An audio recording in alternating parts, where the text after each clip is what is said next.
Quero saudá-los, irmãos, com a graça e a paz do Senhor. Vocês viram que semana passada eu não usei isso. E eu quero que vocês percebam isso, essa saudação de maneira clara, porque saudações mudaram a história do mundo. Vocês lembram de alguma saudação que mudou o mundo?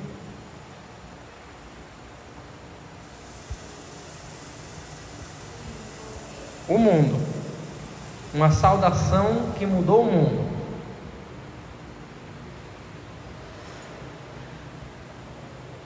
Eu creio que vocês já leram Gênesis e lembram bem do personagem chamado Jacó. Jacó servindo a seu sogro, sendo enganado e servindo ali a ele durante muitos anos, decide fugir a fim de se reencontrar com seu pai. E neste intercurso, Labão sai atrás dele, daquele jeito, com, vamos dizer assim, ares maldosos. E no meio do caminho, antes de alcançar Jacó, Deus saúda Labão em sonho e avisa para ele não falar nem bem nem mal, na verdade para não fazer mal a Jacó. Então, quando ele encontra Jacó, ele, depois de dar uma repreensão a Jacó, ele diz assim: olhe, há poder em minhas mãos para vos fazer mal, mas o Deus do seu pai me falou ontem à noite e disse: guarde-te, não fales a Jacó nem bem nem mal. Graças à saudação de Deus a Labão não veio saudar Jacó de maneira a prejudicá-lo. E, ironicamente, logo em seguida há uma outra saudação, porque Jacó não terminou a viagem. Antes dele encontrar com o pai dele, o irmão dele, Esaú, o qual queria matá-lo há quase 20 anos atrás, por ter roubado a primogenitura, vinha encontrá-lo no meio do caminho. E Jacó, com medo do seu irmão, porque saiu jurado de morte, tenta apaziguá-lo e fazer uma estratégia de dividir o povo que estava com ele. E no fim, o que ele encontra é um irmão com saudade, que o abraça, beija, chora por reencontrar um irmão que passou tanto tempo longe. Novamente temos uma saudação que mudou o mundo, porque se desses dois momentos fosse diferente, o que nós teríamos hoje seria outro mundo, porque Jacó foi de onde descendeu o Messias. Por isso, saudações mudaram o mundo. Mas deixa eu lhe mostrar uma outra saudação que vem mudando o mundo e ainda muda hoje. Abram em Apocalipse, capítulo 1, e leiamos a partir do verso 4. Livro de João, livro de Apocalipse, verso 4. João, as 7 igrejas que se encontram na Ásia: graça e paz a vós outros, da parte daquele que é, que era, que há de vir, da parte dos 7 espíritos que se encontram diante do seu trono, e da parte de Jesus Cristo, a fiel testemunha, o primogênito entre os mortos e o soberano dos reis da terra, aquele que nos ama e pelo seu sangue nos libertou dos nossos pecados. Verso 6, Apocalipse 1, verso 6: e nos constituiu reino, sacerdotes para o seu Deus e Pai. A Ele a glória e o domínio pelos séculos dos séculos. Amém. Eis que vem com as nuvens, e todo olho verá, até quantos o traspassaram, e todas as tribos da terra se lamentarão sobre ele. Certamente, amém.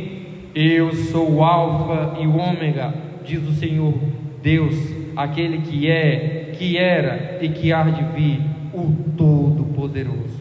Oremos.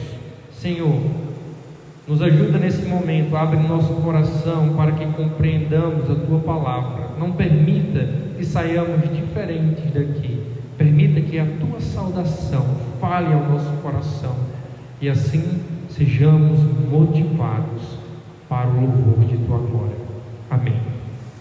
Pois bem, amados, o meu alvo hoje é motivá-los a viver uma vida cristã em contextos difíceis por meio da saudação de Deus.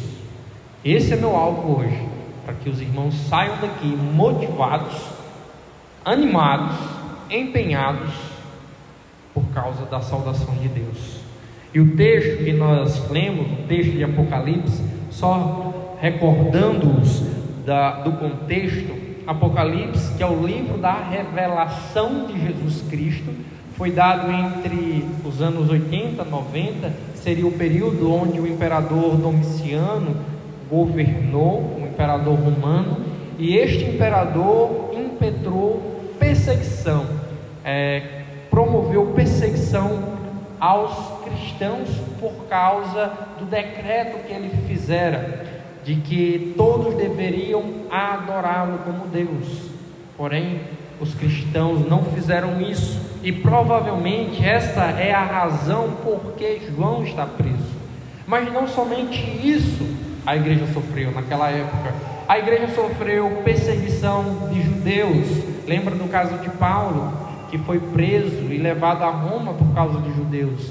A igreja estava sofrendo por causa de falsos mestres. Pessoas dissimuladas penetravam dentro da igreja, dissuadia aos irmãos, ensinavam coisas erradas a respeito da Bíblia e incentivava as pessoas, os crentes, à imoralidade.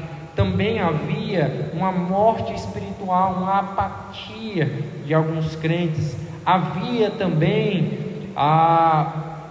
outros problemas, mas tudo isso, nesse cenário, Jesus intervém com o livro de Apocalipse, com o livro de revelação, para mostrar um futuro que traga felicidade, esperança, contentamento, completude de vida, uma mudança de perspectiva para aqueles irmãos. Então este é o livro de Apocalipse, e aqui nós temos uma saudação do próprio Deus para aquelas igrejas, e não somente para aquelas igrejas, para todos os seus servos.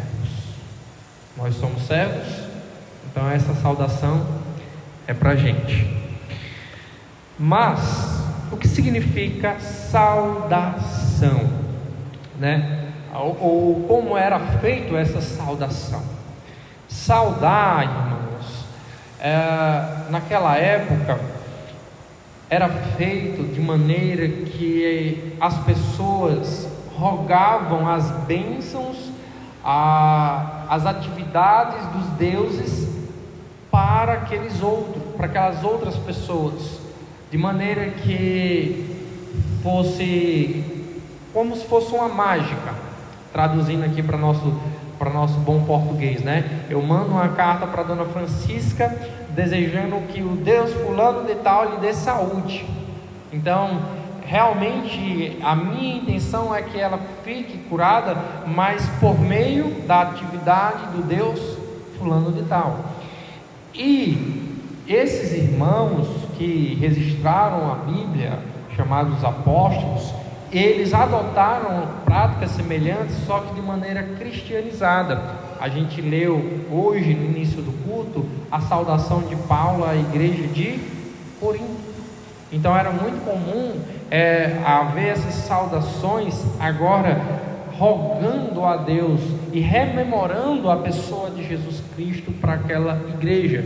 Mas também aquele segundo elemento, a saudação era feita de maneira que essas pessoas já tinham noção do que ia ser tratado em toda a carta.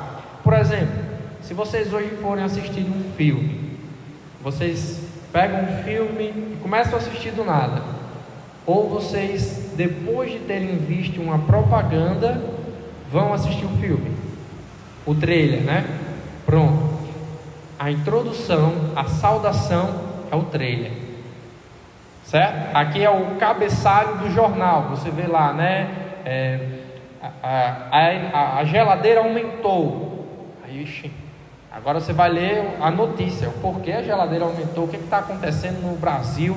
Pronto. Na saudação, nós temos aqui a introdução do que vai ser tratado em todo o livro. E aqui, vamos falar assim, lendo essa pequena saudação, nós vamos ter aqui recortes de todo o livro de Apocalipse. Por isso, da importância. E por isso também, que isso falará muito ao contexto daquelas pessoas. Mas vamos aqui para o texto. A princípio, vocês percebem que João saúda aquelas igrejas, correto?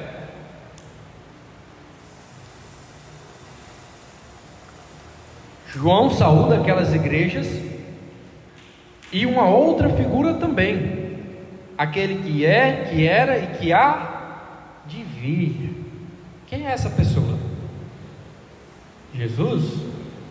Provavelmente poderia ser Jesus, mas lá no final, Jesus tem o seu local. A gente vê que Jesus é diferente dessa primeira pessoa. Por quê? Porque é dito sobre 7 espíritos e depois da parte de Jesus Cristo. Então, nós temos aqui uma distinção entre 3 pessoas. Então, nosso segundo palpite é Deus Pai. E esse palpite é reafirmado com o livro de Isaías. Isaías, não precisam abrir lá, no capítulo 41, verso 11, falará com quase esses mesmos termos. João está escrevendo isso encharcado do Antigo Testamento. Ele aqui não está tirando do nada apenas. Aqui não é só apenas a visão dele. Ele está sim vendo aquela visão, mas a mente dele está encharcada de Bíblia. Então muito da linguagem dele será ou nos remeterá para o Antigo Testamento. E neste momento de Isaías 41:11, Deus é descrito como aquele que atua sobre a criação, aquele que cria, que sustenta e leva a criação adiante. Então esse título aqui, aquele que é, que era e que há de vir, traz essa ideia de Deus Criador, aquele que permanece, aquele que controla tudo isso que existe. Estamos recebendo uma saudação do Criador do mundo. Não é o Criador da Tesla, os carros Tesla, né? Não é o Criador da energia, aqui no caso a energia elétrica, é o Criador de tudo. Mas esse título também fala de Deus sendo eterno, aquele que sempre continua a ser. Na verdade, aquele que nunca existiu. Como isso parece até uma contradição, né? Um filósofo francês, ele diz assim: Deus, ele não existe, Deus é, porque Deus, ele não teve nem início e nem terá fim. No caso, Jesus Cristo, ele entrou na existência, né? Corporalmente, ele passou a existir e veio a morrer e ressuscitar. Mas no caso de Deus, ele nunca teve um início. Então essa é a ideia, Deus para sempre. Mas quem são essas pessoas? Aqui Deus Pai, tranquilo, dá para entender, o Antigo Testamento até ajuda. Jesus Cristo também, certo? Mas quem são esses 7 espíritos? Passa um pouquinho o capítulo 3, vê comigo, verso 1, capítulo 3, verso 1, parte B. Estas coisas diz aquele que tem os 7 Espíritos de Deus. De novo esses 7 Espíritos. Que 7 espíritos são esses? Passa um pouquinho. Vamos ver aqui no capítulo 4.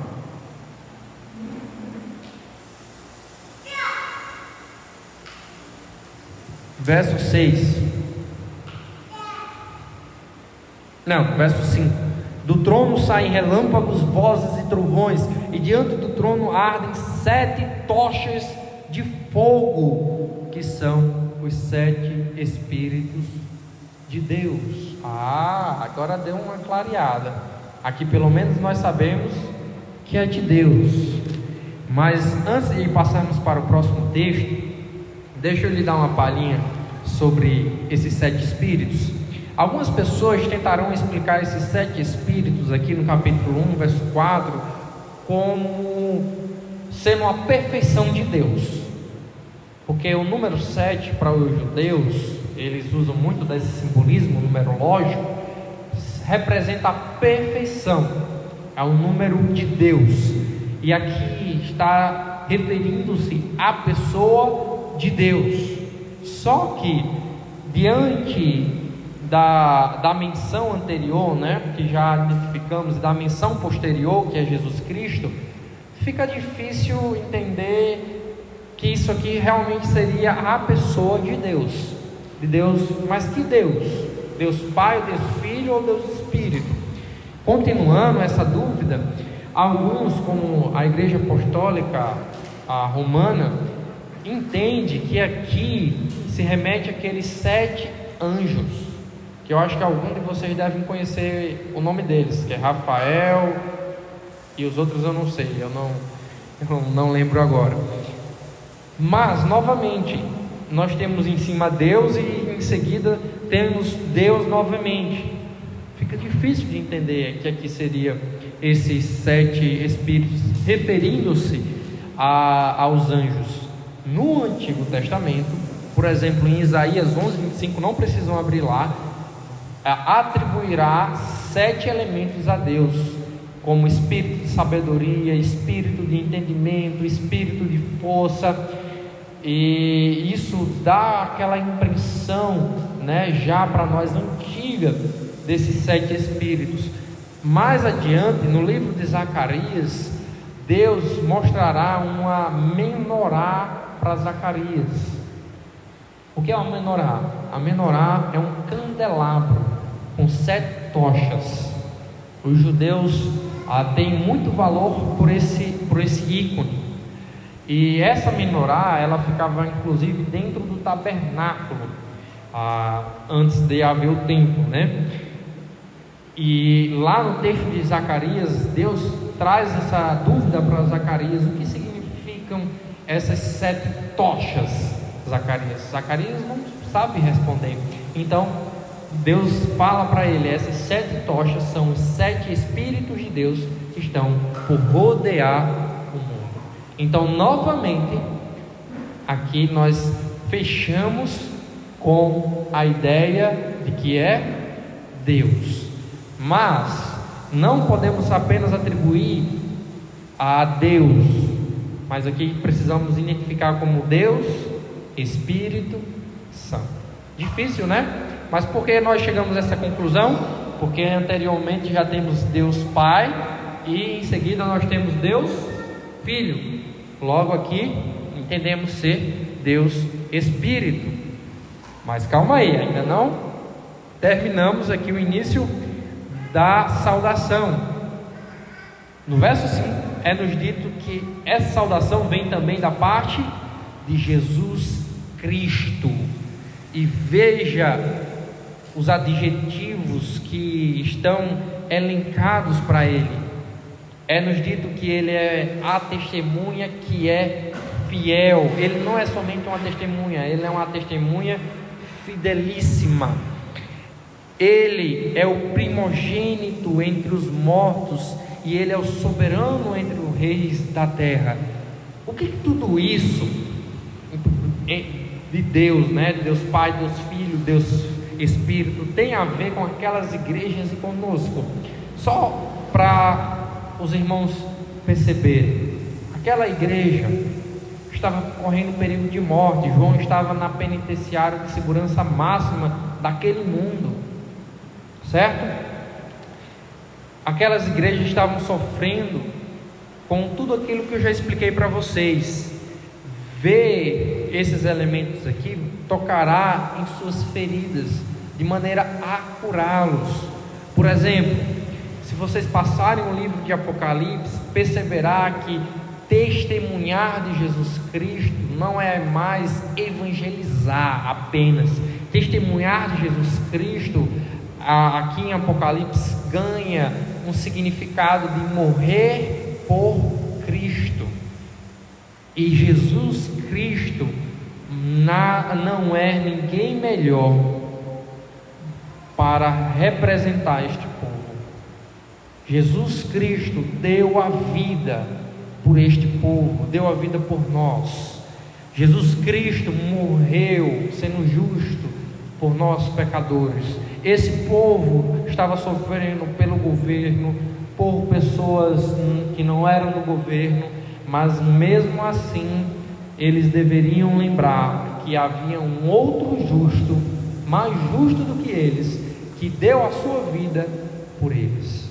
A vida deles não era em vão, era uma testemunha também. E lembrando que Jesus não é apenas uma testemunha, mas uma testemunha que é fiel. As palavras de Jesus Cristo para aquelas pessoas, essas palavras de consolo, quando eles lessem bem-aventurados, não eram palavras de efeito como nós dizemos para uma pessoa quando não sabemos o que dizer. Por exemplo, vai dar tudo certo, não se preocupe não, que de algum jeito vai dar certo. Eu sei que às vezes fazemos isso por boa intenção, mas muitas vezes no fundo está vazio, né?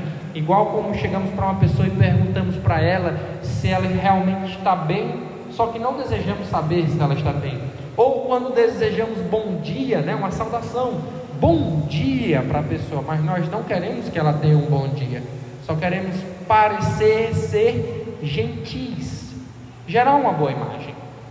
Não queremos realmente que ela tenha um bom dia, nem pensamos nela na verdade. Mas aqui, irmãos, temos uma testemunha que é fiel. O bom dia de Jesus é diferente. Quando ele diz que nós seremos bem-aventurados lendo esta palavra, realmente isso acontecerá. Isso não é promessa de político, isso aqui é concreto, é eficaz. É o Deus que trouxe o mundo por sua palavra, é o Deus que não pode mentir.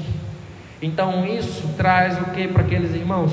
Segurança, traz motivação a continuar essa vida de evangelização, de fidelidade, mesmo que suas vidas viessem a ser ceifadas, mesmo que eles viessem a ser prejudicados em seus empregos, mesmo que eles viessem a sofrer, porque eles têm um Deus que garante o que prometeu para eles. Olha como isso é magnífico, irmãos. Mas continuemos. Jesus também é o soberano dos reis da terra. Lembram qual ou quem eram os soberanos nessa época? Bem, Roma era soberana nesta época. Quem poderia deter nesta época Roma? Ninguém, por enquanto ninguém. Roma estava implacável. E a igreja pequena, né, nascida ali no meio do judaísmo, já com perseguição, com o próprio Jesus Cristo crucificado, como poderia subsistir? Agora o último apóstolo, a pessoa que era o discípulo amado de Jesus, estava presa. E agora? Bem,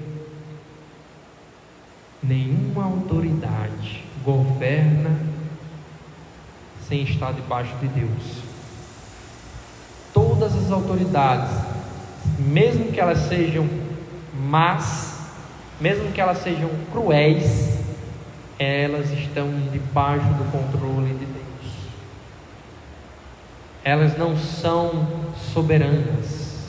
Lembra que Deus aqui é chamado de eterno, aquele que é e que há de vir. aquele que desdobrará o futuro para a gente. Quantos governantes subiram em Roma? É dito nos historiadores romanos que os imperadores matavam qualquer pessoa que ele suspeitasse minimamente. Ele não foi com a cara de alguma pessoa, ele matava. Houve imperadores que se exilaram em montes porque tinha medo de morrer. Por quê? Porque eles não eram eternos. Não há governo no mundo, apesar de forte e cruel que seja, que dure para sempre e que esteja livre da autoridade de Deus. Mas nos é dito também que Jesus Cristo é o soberano, e além disso, que Ele é o primogênito, é o primeiro filho, ou o filho exaltado. E aqui é nos dito que Ele é o primogênito entre os mortos. Antes de Jesus, houve alguém que ressuscitou? No Antigo Testamento, Elias ressuscitou uma criança, lembra? No Novo Testamento, Jesus ressuscitou uma menina, Talita cumi. Mas Jesus também ressuscitou um amigo, a qual ele tinha chorado por ele. Vocês lembram o nome? Lázaro. Mas todas essas pessoas, elas morreram ou foram mortas. Só teve uma pessoa que ressuscitou e não mais morreu: Jesus. Porque a ressurreição de Jesus é diferente. Não é só porque é Jesus que ressuscitou, mas é porque esta ressurreição é diferente. É uma ressurreição que transforma ou transformará o nosso corpo em um corpo incorruptível, um corpo perfeito que não mais passará pela morte. Paulo fala em 1 Coríntios capítulo 15 que tragada foi a morte pela vitória. E este corpo ele chama como corpo espiritual. Não que nós teremos corpos sem matéria, mas que este corpo ele está sendo comparado com o corpo carnal, ou seja, um corpo inferior e um corpo superior, o corpo espiritual sendo um corpo elevado, mas sim é um corpo que será material, como de Jesus Cristo foi. Tomé tocou nas feridas de Jesus. Jesus comeu peixe com seus discípulos. O povo pôde apalpá-lo. Lembra João na carta, a qual o verbo da vida, a qual eu pude tocar. Então, irmãos, Jesus é o primogênito entre os mortos. E o que isso muda em nossa vida, saber disto, né? O que isso muda? Mas calma aí, antes de a gente colocar a carroça na frente dos bois. Essa ressurreição já era predita no Antigo Testamento. Isaías falara sobre isso, Jeremias, Ezequiel, Daniel. Nos últimos dias você ressuscitará para receber sua herança, e haverá a ressurreição dos justos e dos injustos. Dos injustos será um outro tipo, não entraremos nesse tema, mas isso já era previsto no Antigo Testamento. Uma ressurreição onde nós poderíamos desfrutar da vida como nós fomos criados para desfrutar antes da queda, e agora melhor, porque agora nós não teremos a possibilidade de pecar. E isso tudo era previsto para o futuro, quando Deus restaurasse todas as coisas. Quando Jesus Cristo ressuscita, Ele está antecipando o futuro para hoje. E hoje nós podemos já desfrutar de um pedaço dos novos céus e da nova terra, com a salvação em Jesus Cristo e com a sua ressurreição. Pronto, como é que isso muda nossas vidas, sabendo de tudo isso? Aqueles irmãos não corriam perigo de vida? Corriam. Podiam tirar a vida deles. Eles poderiam adoecer. Mas ninguém poderiam tirar a vida eterna deles. E vida eterna aqui não é só espiritual, é vida física. Porque se Jesus ressuscitou, se nós cremos que Jesus ressuscitou, nós também ressuscitaremos. A morte não é o nosso destino final, não acaba com a morte. A nossa vida não se conta até a morte. Nós poderemos morrer, mas voltaremos a viver e nunca mais morreremos. Isso aqui trazia coragem para aqueles irmãos, porque agora eles podiam jogar esse medo fora, de perder as suas vidas, de se prender a alguma tristeza por algum parente que eles perderam, e agora eles poderiam continuar destemidos, vivendo para Deus. E aqui chega ao ponto em que toca a nossa vida. Pronto, vamos pensar aqui na eternidade de Deus e na Trindade. A Trindade é algo difícil de entender, parece muita teoria, né? Como é que isso me anima a viver uma vida cristã para Jesus Cristo, a lidar com os desafios da vida? Irmãos, sem termos esse conhecimento da Trindade, corremos o perigo de se desviar da fé. Aquelas igrejas estavam sendo corrompidas na doutrina, elas estavam perdendo a fé, e logo elas perdiam uma vida de dedicação a Jesus. Alguns que não eram nem convertidos, já contaminados por esse conhecimento errado, eles perdiam de experimentar essa esperança, essa antecipação do novo céu e nova terra que já nós desfrutamos. Então, Trindade é um conceito difícil? Mas a Bíblia fala, que a gente acabou de explicar um excelente texto para falar sobre a Trindade. Aqui é um texto que fala das três pessoas, mas não usa esse título Trindade que foi cunhado posteriormente. Mas em seguida, lembra da questão da eternidade. Os governos, como eu falei para vocês, os governos são transitórios, só Deus é eterno. Se Deus é eterno, mesmo que o mal pareça não ter fim, nós sabemos que eles não prevalecerão. Por quê? Porque Deus é eterno. A gente pode ficar tranquilo, porque o mundo não está entregue à perdição completamente. Outro ponto sobre essa eternidade de Deus é pensar em relação a nós. Aqui, por exemplo, a igreja correu perigo muitas vezes aqui em Pau dos Ferros de se extinguir, certo?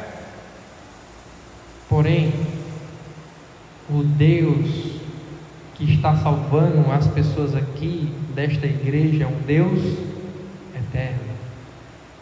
Mesmo que todos nós aqui faleçamos, o cristianismo não para.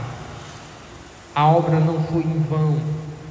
Deus continuará a sua obra. Não tem como extinguir o povo de Deus, nem tempo, nem perseguição, nem contextos difíceis, nem recursos financeiros. Olhe desde essa época o quanto o cristianismo tem sofrido e o quanto a igreja tem perseverado. Há mais de 2000 anos a igreja existe. Na verdade, há mais de 2000 anos a igreja existe. Não, 2000 anos, arredondando na verdade, porque tem um debate sobre o ano do nascimento de Jesus. Em torno de 2000 anos. E aqui estamos nós, vamos dizer, um dos grupos mais perseguidos diante do mundo inteiro e governos estão levantando-se e caindo, como era o caso de Roma, mas aqui estamos nós. Então, irmãos, aquele medo, e tudo pode acabar, e agora? E como é que vai ficar? Não temas, nosso Deus é eterno. Não é A, não é B, não é pastor A, não é pastor B, não é irmão A, não é irmão B, não é uma estrutura, não é um recurso financeiro, não é ter favores. É o nosso Deus que está fazendo a obra. Se não fosse, nós não estaríamos salvos hoje. O Evangelho não tinha vindo lá do outro lado, do Oriente, da Ásia, para cá. E aqui estamos nós. Isso motiva, irmãos. Isso dá ânimo para sairmos ali fora e conversar com as pessoas, porque mesmo que elas nos apedrejem, que era o caso no passado, né? Muito atrás, uns 50 anos atrás, eu acho aqui, mas mesmo que isso aconteça, Deus pode salvar, porque Deus é eterno. O que podemos pensar sobre o Espírito Santo? Para nós, refletimos aqui em tudo isso. O Espírito Santo, amados, está diante do trono de Deus. O Espírito Santo também está com quem? João, que está registrando isso. Lembra que o Espírito Santo é responsável por registrar a palavra de Deus? Nunca uma profecia foi dada por vontade humana, mas antes os homens santos, movidos pelo Espírito de Deus, registraram ou falaram as profecias. Então, assim, o que temos aqui é palavra de Deus, e isso nós sabemos porque o Espírito Santo estava com João. Mas o Espírito Santo não estava apenas no trono, nem somente com João. O Espírito Santo estava também com as 7 igrejas. E além disso, o Espírito Santo está com os irmãos de Pau dos Ferros. Deus está com os irmãos de Pau dos Ferros. Adão perdeu a presença de Deus quando pecou. Depois houve todo um projeto para a presença de Deus voltar mais e mais com o tabernáculo, com o templo, e depois o próprio Jesus Cristo. E posteriormente vem um outro Consolador do naipe de Jesus Cristo. Então Deus está conosco, irmãos. Olha como isso é maravilhoso. Isso aqui traz valor, mesmo que nós sejamos desprezados, como era o caso daqueles irmãos, rebaixados por nossa fé. Nós temos o ser mais importante, que está no local mais importante também nos representando, está conosco. Além disso, nós não estamos só. Passamos a semana pelejando, lutando contra o pecado, lutando com o pecado de outras pessoas, quebrando a cabeça com o trânsito. E às vezes bate aquela solidão, né? Aqueles irmãos sentiam isso também, perderam o apóstolo. Mas lembrem-se, Deus está contigo. Deus está no trono, está diante do trono, mas Deus está contigo. Isso também, irmãos, nos deve trazer tremor. Lembra que a pregação de hoje é para animá-los nessas circunstâncias difíceis, porque Deus está nos saudando, não é verdade? Pronto. Isso deve nos motivar a ter uma vida santa, a ter tremor e temor. Temor e tremor não é somente de medo, também tem de alegria.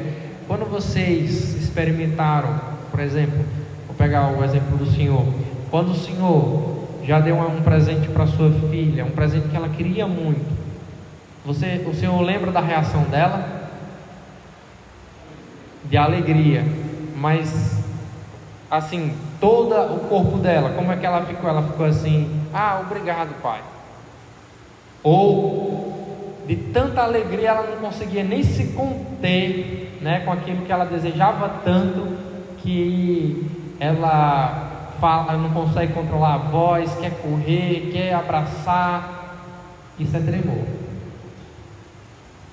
Então precisamos ter esse tremor, irmãos, esse tremor de alegria, alegria para viver essa vida e também para vencer essa luta contra o pecado.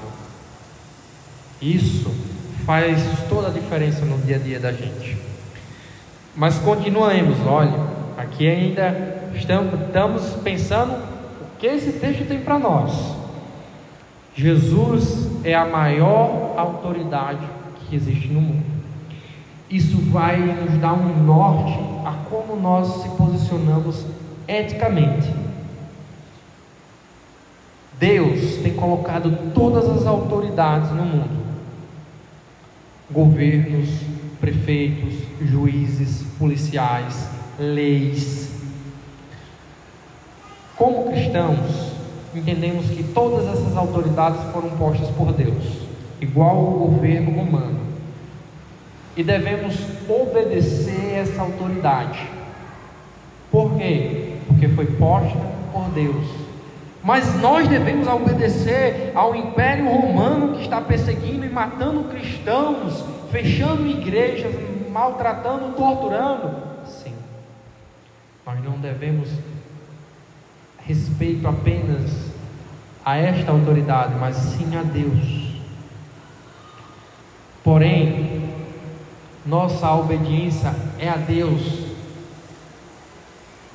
exclusivamente a Deus. A partir do momento em que esta autoridade nos coloca contra Deus, não devemos mais obediência a ela. Neste momento, como cristãos, podemos de maneira justa, e que podemos aliviar nossa consciência, desobedecer, porque nossa obediência é a Deus. João provavelmente estava preso porque desobedeceu a um decreto. Mas veja, aqui é uma ordem a qual vai de encontro a Deus. Não é porque a autoridade tem a moral rebaixada, não é porque o contexto das pessoas favorece a desobediência, das quais as pessoas não estão obedecendo, e eu desobedecer estarei de acordo com elas. Não é isso. A questão aqui é: esta ordem, esta regra, ela desobedece a Deus? Ela afronta a Deus? Sim, pronto. Então ela não tem mais autoridade. Então eu não devo mais essa obediência, se ela está me colocando contra Deus. Isso aqui é muito pontual. Nós não temos mais liberdade do que isso. E isso faz com que nós paguemos o preço, como Daniel, Sadraque, Mesaque, Abidnego. Aí vocês devem estar pensando: mas nós não vivemos em um país perseguido, onde nossa fé é criminosa. Nós podemos ser cristãos e não seremos presos por causa disso. Mas nossa fé está em desacordo com o mundo. Se você for numa farmácia comprar um medicamento que só pode ser vendido com bula, e o farmacêutico, o atendente da farmácia te passar, ele vai estar quebrando uma regra. Se esse farmacêutico for crente e ele não obedecer, ele vai ter um desentendimento com o gerente dele. Ele vai perder o emprego dele. Imagine isso para um pai de família que precisa dar alimento à sua esposa e um filho. Tem que perder um emprego porque não pode quebrar uma regra, porque ele obedece a Deus. Nossa fé está em desacordo com o sistema pecaminoso, e muitas vezes nós estaremos nessa luta ética e nossa consciência às vezes estará um pouco desequilibrada e precisamos realinhar com a Bíblia. E assim nós seremos motivados a obedecer a governos que não são bons ou que sejam bons, mas estaremos obedecendo a Deus, e a desobedecer quando for necessário. Mas também, irmãos, Jesus é a nossa maior garantia. Vocês virem até a igreja hoje à noite, para o mundo é uma perca de tempo. Vocês poderiam ter ido para um shopping, poderiam ter ido para uma lanchonete, poderiam estar assistindo um filme, poderiam estar trabalhando, mas vir à igreja é uma perca de tempo. Imagine vocês darem seu dinheiro para a obra de Deus, investir em missões, construir um prédio desse, ajudar o necessitado. Tudo isso é uma perca de tempo. Você viver no matrimônio fiel a um marido, a uma mulher, é uma perca de tempo para o mundo. Estou dizendo aqui para o mundo. Você ter um procedimento justo enquanto o mundo todo é corrupto, isso é uma perca de tempo. Você dedicar tanto tempo a coisas que são certas, sendo que a vida é tão curta, isso para o mundo é uma perca de tempo. Mas aí que está, nada disso é perca de tempo para nós. Aqueles irmãos não perderam as suas vidas em vão, e nós também não perderemos e não estamos perdendo, porque Jesus ressuscitou. Ele nos garante que nós viveremos para sempre. E mais,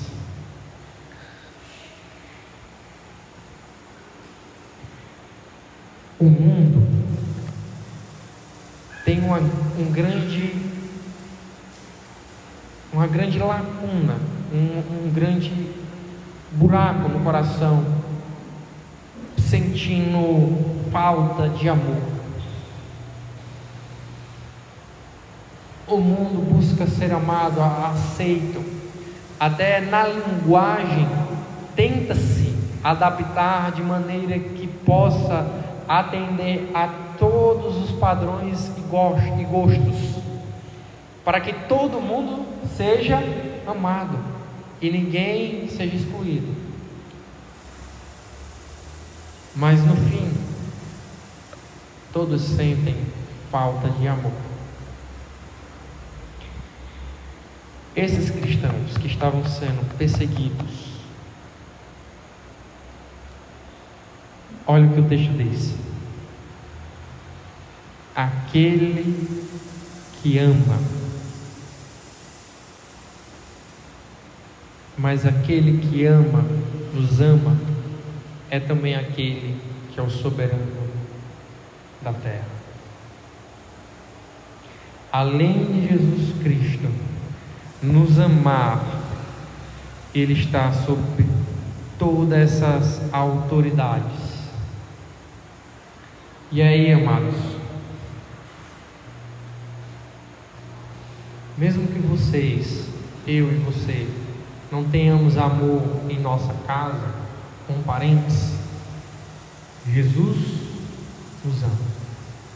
Mesmo que nossos vizinhos não nos amem, Jesus nos ama. E isso é muito importante. Faça só um teste.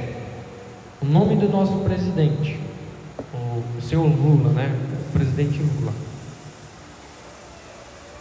Ele está sobre uma nação numerosa. E é impossível ele conhecer cada pessoa dessa nação. Vamos diminuir o exemplo. Pega aqui a prefeita da cidade de Pau dos Ferros, que eu acho que é Mariane o nome. Pronto. Mesmo que ela seja muito dedicada ao povo, é impossível ela conhecer todo mundo e amar todo mundo de Pau dos Ferros. Mesmo que ela diga, eu amo o povo de Pau dos Ferros, mas isso é impraticável. Não tem como ela fazer isso. Vou dar um exemplo. A irmã Ângela, ela ama o filho dela que está no outro continente. E ela pode dizer isso, que ela ama. E ele está lá no outro continente, bem distante dela. Aí, Jesus Cristo nos ama. Vamos pensar assim, é uma pessoa que está sobre muitas pessoas, o mundo todo, e Ele nos ama, tal qual a irmã Ângela ama o filho dela que está no outro continente. Olha como isso é fascinante. Uma autoridade sobre autoridades. Isso é fantástico, irmãos. Nós não somos um ponto ao acaso. Nós somos amados. Esse é o Deus que está nos saudando. Nós não somos apenas odiados. Mesmo que aqui na igreja acontecesse isso de sermos odiados por todo mundo, mas ainda há uma pessoa que nos ama: Jesus. Isso é fantástico, irmãos, para aqueles irmãos, para a gente. Mas deixa eu fazer a última aplicação e nós encerraremos.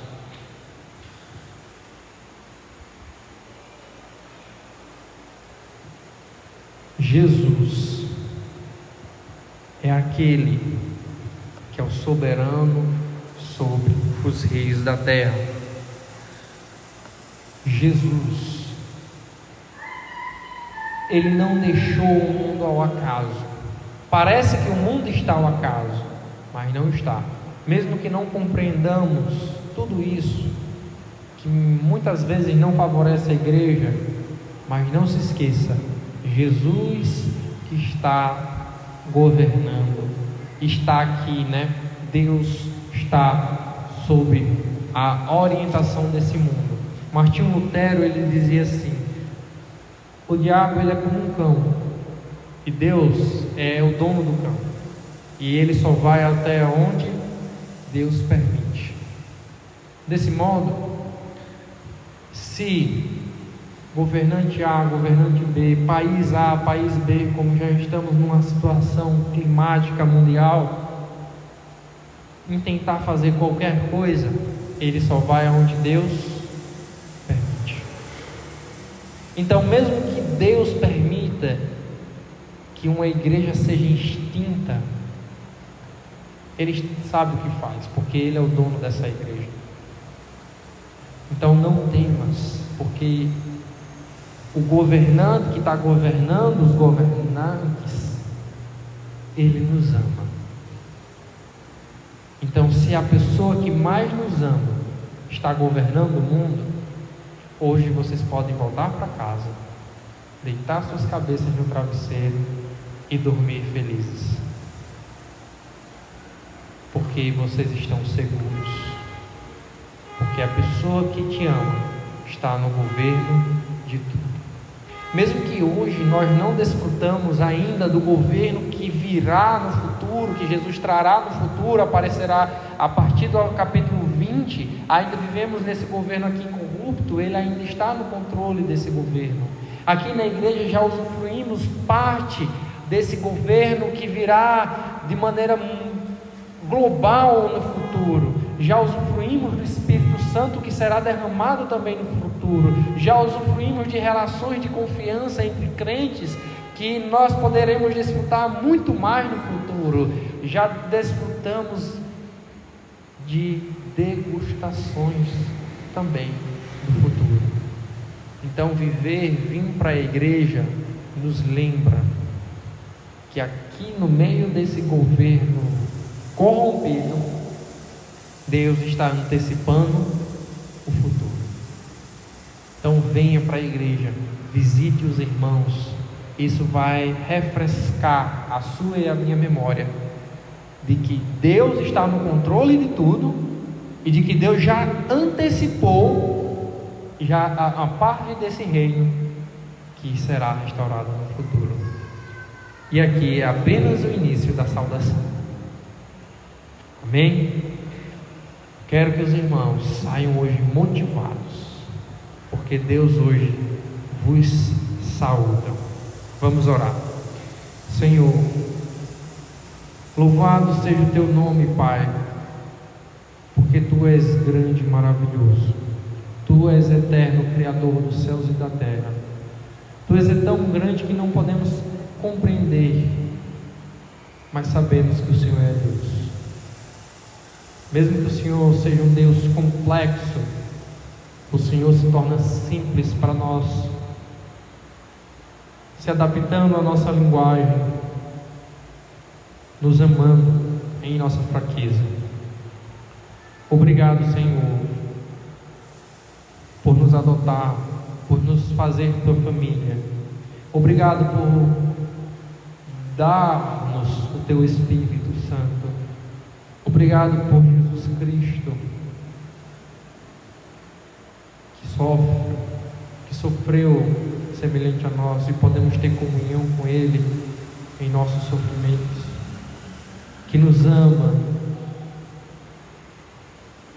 que ressuscitou, que é fiel testemunho, que o seu sangue, que sua morte convença este mundo mal, mostrando que estas pessoas estão perdidas, elas não são autônomas e estão livres, mas estão correndo o perigo de sofrerem a ira de Deus.